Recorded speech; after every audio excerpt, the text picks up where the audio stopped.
Review jujur selama pemakaian 1 bulan untuk Poco X3 NFC. HP yang agak sering diperbincangkan terutama di akhir tahun 2020 ini, dan jika ingin mendapatkan dengan harga normal masih sulit ya untuk didapatkan.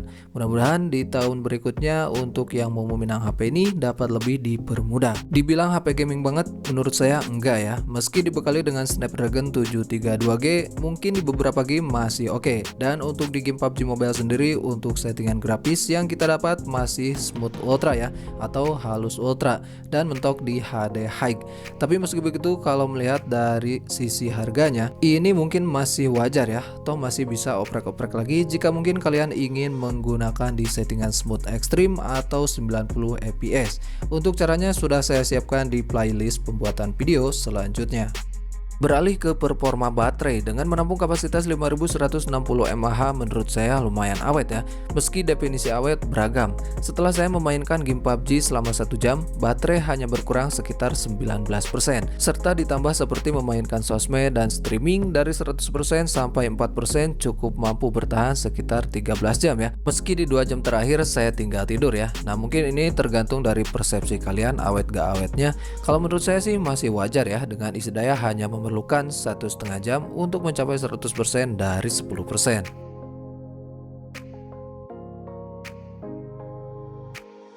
Lagi-lagi ngomongin soal desain, dengan bahan utama masih plastik, kemudian tampilan kamera yang sekilas nampak bulat padahal ada tonjolannya, ini juga tergantung selera kalian ya untuk penilaiannya.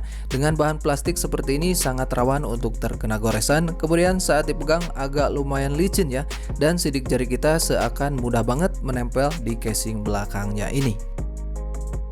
Nah, sebagai solusi di sini saya siapkan aksesoris case yang cukup lumayan banyak pilihannya di Allshop, dan cukup efektif juga untuk melindungi kameranya. Meski jadi terkesan tebal, tapi untuk safety kamera ini masih aman lah. Sebenarnya ada sih bawaan dari HP-nya, tapi ya gitu, kameranya tak terlindungi dan seakan tak ada seninya aja.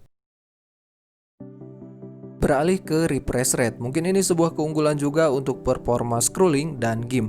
Dan di sini ada dua pilihan yang bisa kita pilih ya, yaitu di 120Hz kemudian ada di 60Hz. Tapi meski saya pilih yang 120Hz, terkadang untuk scrolling di sosmed kayak balik lagi ke 60Hz ya. Tapi itu gak sering, namun di satu hari pasti adalah kejadiannya. Tapi setelah saya baca-baca untuk spesifikasinya, emang bakalan otomatis balik ke 60Hz ya jika hanya menggunakan aplikasi ringan. Kemudian dari segi sound yang dihasilkan cukup kencang dan stereo, meski bakalan kerasa banget getarannya ke bagian case belakang karena dilengkapi dengan dual speaker ya, terletak di sisi bagian atas dan sisi bagian bawah. Kalau ngomongin bobot, HP ini bisa dibilang cukup berat ya, karena membawa baterai 5160 mAh dan batang layar 6,67 inci, dan total beratnya sekitar 215 gram. Dan selama 1 bulan saya bersama Poco X3 NFC ini, setelah saya bandingkan untuk hasil kamera yang dihasilkan terutama di mode video, kayaknya bagusan di 1080 pixel 60 fps dibanding dengan 4K 30 fps nya.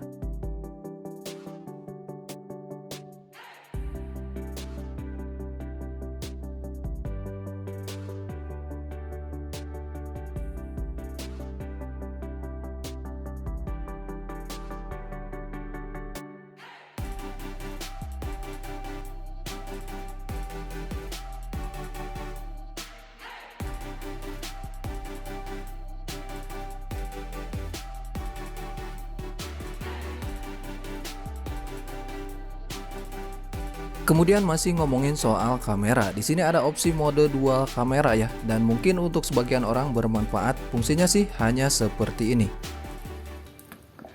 Dan ini adalah hasil dari dual videonya. Untuk kamera depan emang sedikit agak kusam ya, dan untuk kamera belakang emang keren sih. Dan ini juga bisa kita mainkan, misalkan untuk si kamera yang ke kitanya dibesarkan seperti ini, atau bisa kita balik ya, misalkan seperti ini. Kita tinggal klik-klik aja lah. Dan oke, mungkin ini berantak banget sih bro. Kemudian untuk versi MIUI sendiri, selama 1 bulan terakhir ada 2 kali update, yang dari awalnya 12.0.1 kemudian 12.0.3, dan baru-baru ini update ke 12.0.5. Meski update-nya hanya patch keamanan Android diperbaharui dan keamanan sistem ditingkatkan, kemudian masih di Android 10 ya.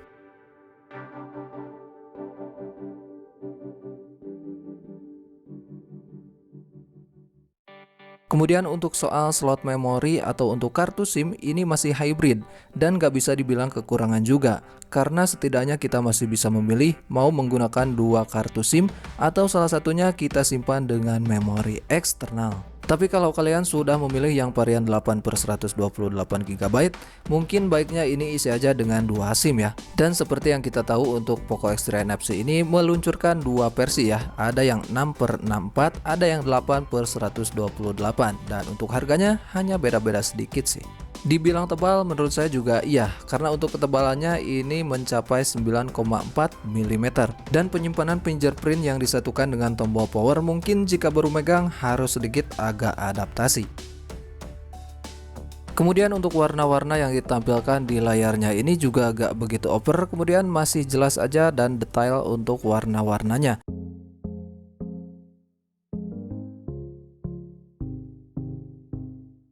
Kemudian untuk kamera Poco X3 NFC ini sudah dipasangi sensor Sony IMX682 atau IMX682 yang beresolusi 64 megapiksel. Kemudian kamera utama ini ditemani dengan sensor 13 megapiksel, kemudian 2 megapiksel untuk deep sensor dan 2 megapiksel untuk makro. Sementara itu kamera depannya memiliki sensor 20 megapiksel.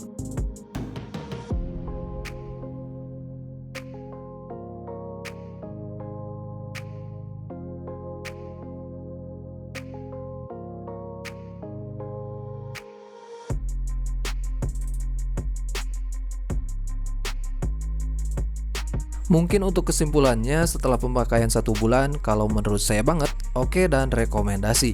Karena untuk game berat bisa hantam, kemudian untuk pemakaian sehari-hari lancar, kamera bagus-bagus aja, dan terutama untuk harga sih. Tapi untuk sekarang yang mau beli HP ini sering-sering aja pantengin flash sale dan selamat berjuang.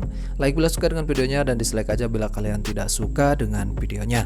Subscribe dan akhir kata wassalamualaikum warahmatullahi wabarakatuh. Menikahlah dan bahagia. Sampai bertemu di video-video selanjutnya.